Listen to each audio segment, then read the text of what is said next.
আসসালামু আলাইকুম, আশা করছি সবাই ভালো আছেন। তো আমি আজকে আপনাদের সাথে একটা চায়ের রেসিপি শেয়ার করব। আমি জানি সবাই চা বানাতে পারে, কিন্তু আমি চাটা আমার যখন ঠান্ডা লাগে, বিশেষ করে যখন গলা ব্যথা থাকে, তখন আমি চাটা বানাই খেয়ে আমি অনেক উপকার পাইছি। তাই ভাবলাম আপনাদের সাথে শেয়ার করি।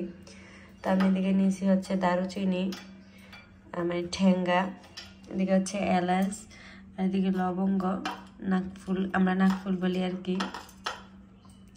এদিকে লেবু নিয়েছি, আর এদিকে আদা অর্ধেকটা আছে। আর আমি আরেকটা জিনিস ব্যবহার করি, সেটা হচ্ছে তুলসী পাতা।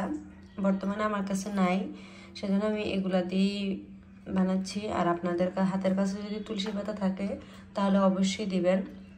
তো এখন আমি আদাটা কুচি করে নিচ্ছি আর লেবুটাও কুচি করে নিচ্ছি। তো আমার আদা কুচি করা শেষ, আর এদিকে হচ্ছে লেবু কুচি করে নিছি। আর এটা আমি লাস্টে দিব আর কি চায়ের মধ্যে। এখন সবগুলো একসাথে হামানদিস্তায় আমি একটু থেতলে নিচ্ছি আর কি।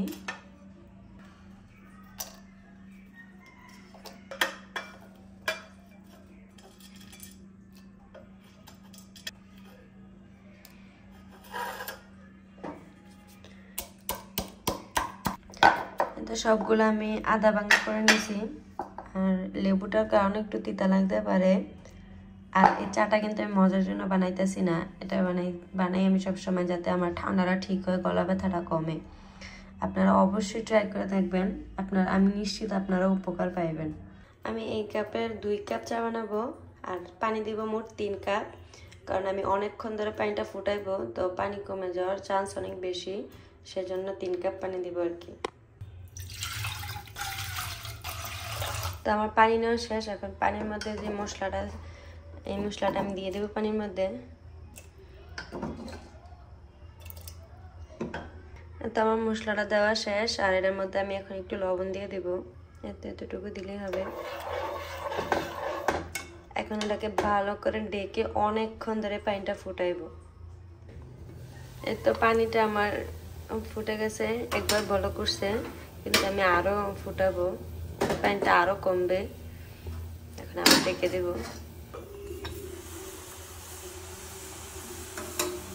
আমার পানি ফুটানো শেষ, অনেকবার বলক আসছে।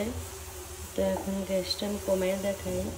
পানির কালারটা অনেকটাই চেঞ্জ হয়ে আসছে, আর অনেকটা পানি কমে গেছে। এখন আমি চা পাতি দিয়ে নেব, আর চা পাতি দিয়ে আমি একটা বলক আনবো, তারপরে আমি গ্যাসটা বন্ধ করে দিব। এতে আমি 1 চামচ চা পাতি দিয়ে দিচ্ছি। এটাকে ভালো করে মিক্স করে একটা বলক আনবো, তারপরে আমি এটা গ্যাসটা বন্ধ করে দেব।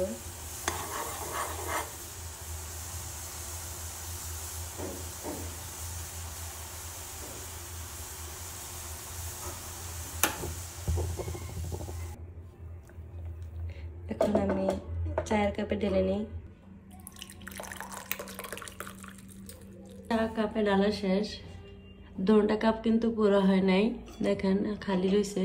তার মানে বুঝতেই পারতেছেন আমি কতক্ষণ পানিটা ফুটাইছি। এখন লেবু দিয়ে দেবো উপর দিয়ে, আর চাইলে কিন্তু লেবুর রসটা দিতে পারেন। আমার হাজব্যান্ড তো সবসময় বলে এগুলো না দিয়ে লেবুর রস দিয়ে দিবা। আর এখন আমি 1 চামচ করে চিনি দিয়ে দেবো।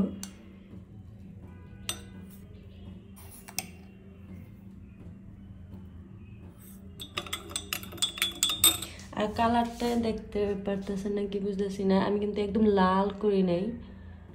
দেখতেই পারছেন যে আমি চা পাতা দিয়ে একটা বলক আসছে, আমি গ্যাসটা বন্ধ করে ফেলছি, আর সাথে সাথে কাপে ঢেলে নিয়েছি। তো চা বানানো শেষ। এখন আমি আর আমার বোন খাবো, কারণ আমাদের দুজনেই ঠান্ডা লাগছে। আর এটা খাওয়ার পর গলাতে একটু কি বলে, গলাতে ধরে, মানে একটু কেমন জানি লাগে আর কি।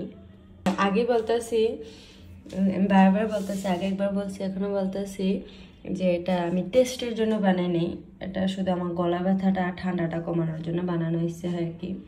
আর আমি চাইবো আপনারা অবশ্যই এটা বাড়িতে বানিয়ে ট্রাই করবেন, আর কমেন্ট করে জানাবেন যে কেউ কি ট্রাই করছেন নাকি।